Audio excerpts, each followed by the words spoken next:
அனைவருக்கும் வணக்கம்.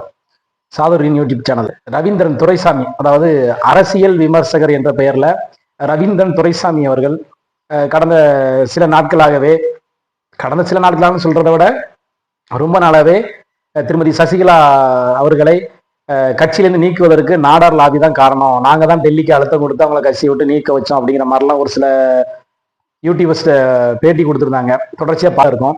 ஏற்கனவே ஒரு 2 வருஷத்துக்கு முன்னாடி இது போல விஷயங்கள் பேசும்போது ரவீந்திரன் துரைசாமி அவர்களிடம் நான் தொலைபேசி தொடர்பு கொண்டு பேசி அதுக்கு அவரு நம்ம தரப்பு நியாயத்தை அவர்கிட்ட சொன்னதுக்கு அப்புறம் அதை நான் நம்ம மாத்திக்கிறேன் அப்படின்னு கூட என்கிட்ட பேசியிருந்தாரு. அந்த ஆடியோ கூட நான் வெளியிடலை, ஏன்னா அவர் கேட்டுக்கிட்டனால நான் வெளியிடலை. இப்போ அவருக்கு அது ஞாபகம் இருக்குதான்னு எனக்கு தெரியல. இப்போ அவர் என்ன சொல்றாரு அப்படின்னா, திருமதி சசிகலா அவர்களும் மன்னார்குடி அந்த குடும்பமும் அதிமுக நீக்கிறதுக்கு நாடார் லாபி தான் காரணம், அவங்க கட்சியிலிருந்து நீக்கப்பட்டாங்க அப்படிங்கிற மாதிரி பேசிக்கிட்டு வர்றாரு. ரவீந்திரன் துரைசாமி அவருக்கு என்னுடைய தெரிய வேண்டிய அவசியம், ஏன்னா நாடார் லாபி அப்படிங்கிற ஒரு விஷயம் தமிழ்நாட்டில் இருக்கிற மாதிரி தெரியல. அது அவர் தொடர்ச்சியா சொல்லிக்கிட்டே இருக்காரு, நாடார் லாபி இருக்குன்னு தொடர்ச்சி. ஆலங்குளம் தொகுதியில அதிமுகவுடைய வேட்பாளரா பால் மனோஜ் பாண்டியன் போட்டிட்டாரு, திமுகவுடைய வேட்பாளரா பூங்கோதை ஆலடியார்னா 2 பேரும் போட்டி போட்டாங்க. இதுல யாராவது ஒருத்தங்க ஜெயிச்சிருக்க வாய்ப்பு, இதுல பூங்கோதை ஆலடியார்னா ஜெயிக்கிறதுக்கு வாய்ப்பு இருந்துச்சு. அதுல நாடார் சமுதாய மக்களுடைய பிரதிநிதியா கருதக்கூடிய ஹரிநாடார் அவரும் களத்தில் நின்னாரு.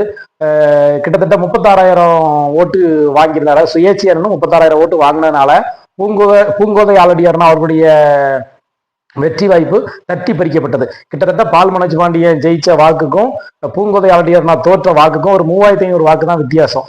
அந்த 3,500 வாக்குல ஹரிநாடார் அவர்கள் எடுத்த வாக்கு 36,000 வாக்குகள். ஸோ ஹரிநாடார் அந்த தேர்தலில் நிக்காம இருந்திருந்தா பூங்கோதை ஆலடியார்னா ஜெயிச்சிருப்பாங்க.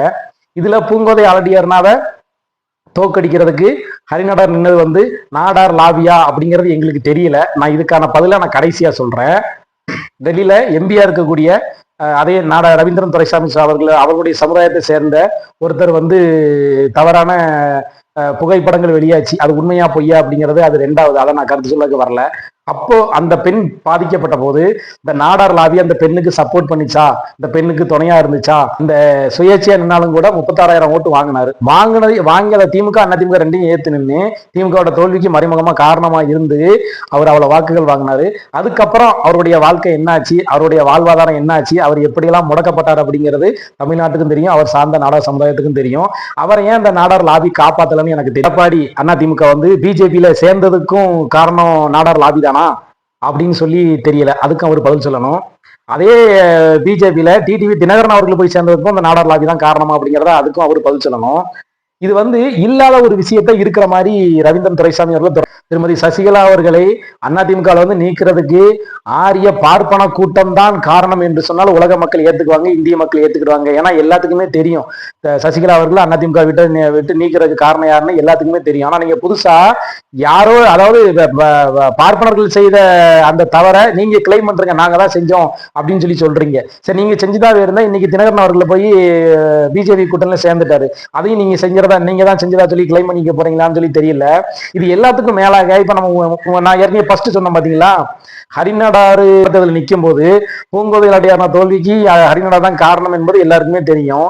இப்ப பாருங்க, அதே மனோஜ் பாண்டியன், அதாவது பூங்கோதை ஆலடியார்னாவே ஆலங்குளம் தொகுதியில எதிர்த்து ஜெயிச்ச அதே மனோஜ் பாண்டியன் இப்ப திமுகவுக்கு போயிருக்கிறாரு. இவர் திமுகவுக்கு போனதுனால பூங்கோதை ஆலடியார்னாவுக்கு சீட்டு கிடைக்குமா கிடைக்காதா, அல்லது மனோஜ் பாண்டியனுக்கு சீட்டு கிடைக்குமா கிடைக்காதாங்கிறது ஒரு பக்கம் இருக்கட்டும். அப்போ பூங்கோதை ஆலடியார்னா ஏற்கனவே தோக்குறதுக்கு ஹரிநாடார் தான் காரணம் அப்படின்னு ஒரு கான்செப்ட் இருக்கும்போது, இப்ப பூங்கோதை ஆலடியார்னாவை ஏத்து ஜெயிச்ச ஒருத்தர் அதே திமுக போய் சேர்ந்துக்கிறாரு, இதுவும் நாடார் லாபி தானா அப்படிங்கிறது எனக்கு தெரியல. அதுக்கும் அவர் தான் விளக்கம் சொல்லணும். ஏன்னா அரசியல் விமர்சங்கிற பேர்ல நீங்க அரசியலை பத்தி பேசுங்க, தப்பு கிடையாது, அரசியலை பத்தி பேசுங்க.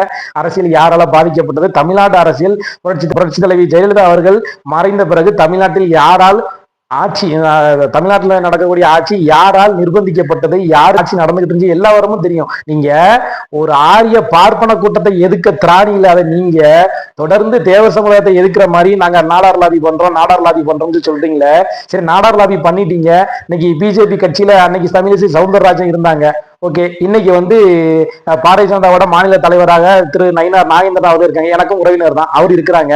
அந்த மறவர் சமுதாயத்தை சேர்ந்த, அந்த தேவர் சமுதாயத்தை சேர்ந்த நயினார் நாகேந்திரன் அவர்களும் பிஜேபி கட்சியில மாநில தலைவராகிறதுக்கு நீங்க தான் காரணமா? இதெல்லாம் உங்களுக்கே நல்லா இருக்கா? கொஞ்சம் யோசிச்சு பாருங்க. நீங்க அரசியல் பேசுங்க, அரசியல் வந்து விமர்சனம் பண்ணுங்க, அது கட்சி சார்ந்து பண்ணுங்க. அங்கேயுமே ஜாதி பத்தி பேசாதீங்க. அரசியல் விமர்சனம் இப்போ தராசு சியாம் சார் இருக்காரு, எஸ்பி லட்சுமண் சார் இருக்காரு. அவங்களாம் அரசியலை எப்படி பேசுறாங்க, எப்படி அவங்க அவங்க அவங்க அவங்க பேசுற ஒவ்வொரு விஷயமும் ரொம்ப கரெக்டா இருக்கும். குறிப்பா தராசு சியாம் சார் அவர்கள் எந்த பத்திரிகையில பேசினாலுமே முக்குலத்தோரை தவிர்த்து அரசியல் செய்ய முடியாதுன்னு பல பத்திரிகையில அவர் பேட்டி கொடுத்திருக்காரு, பல யூடியூப் சேனல்ல அவர் பேசியிருக்காரு. அதே மாதிரிதான் எஸ்பி லட்சுமணன் சார் அவர்களும் அப்படிங்கிற முக்குளத்தோரை தவிர்த்து தமிழ்நாட்டில் அரசியல் பண்ண முடியாதுங்கிறது எல்லாத்துக்குமே தெரியும். ஏன் உங்களுக்கே தெரியும். ஆனா உங்களுக்கு தெரிஞ்சிருந்தாலும் கூட நீங்க வந்து அதை வெளியே சொல்லதுக்கு மனசு இல்லாம தொடர்ந்து நாங்க நாடார் லாபி பண்ணிட்டு இருக்கோம்னு பேசுறீங்க. தயவு செய்து இன்னொரு விஷயத்தை நீங்க நல்லா புரிஞ்சுக்கலாம்.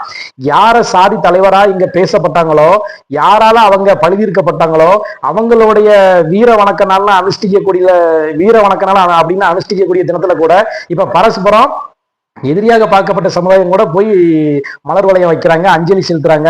அந்த அளவுக்கு எல்லா சமுதாயமும், நான் வந்து நாடார் சமுதாயத்தை மட்டும் சொல்லல, தேவர் சமுதாயம் அந்த பக்குவத்துக்கு வந்துருச்சு, தேவேந்திர குல சமுதாயமும் அந்த பக்குவத்துக்கு வந்துருச்சு, நாடார் சமுதாயமும் அதே பக்குவத்துக்கு வந்துருச்சு, பிள்ளைமார் சமுதாயத்துல இருந்து கூட இப்போ அந்த நிகழ்ச்சிக்கு போயிருக்கிறாங்க. அதனால மக்கள்கிட்ட வந்து இப்படி ஒரு பிரிவினையை வைக்க நீங்க உண்மையே ஏத்து நீங்க இந்த லாபி அரசியல் சின்னமாவை கட்சியை விட்டு நீக்க காரணம் யாருன்னு நீங்க சொல்லணும்னு நினைச்சீங்கன்னா நீங்க பார்ப்பன கூட்டத்தை சொல்லுங்க. ஆரிய பார்ப்பன கூட்டம் தான் அந்த வேலையை செஞ்சுச்சுன்னு சொல்லுங்க. அதை தமிழ்நாட்டு மக்கள் எல்லாரும் ஏத்துக்கிடுவாங்க. அதை விட்டுட்டு எந்த ஒரு பாகுபாடும் இல்லாம இருக்கக்கூடிய நாடார் சமுதாயத்தையும் தேவர் சமுதாயத்தையும் மோத விடுற மாதிரி நாங்க நாடார் லாபி பண்ணி தான் இத்தனை காரியம் பண்ணோம்னு சொல்லிட்டு வீணான வார்த்தைகளை விதைச்சுக்கிட்டு இருக்காங்க.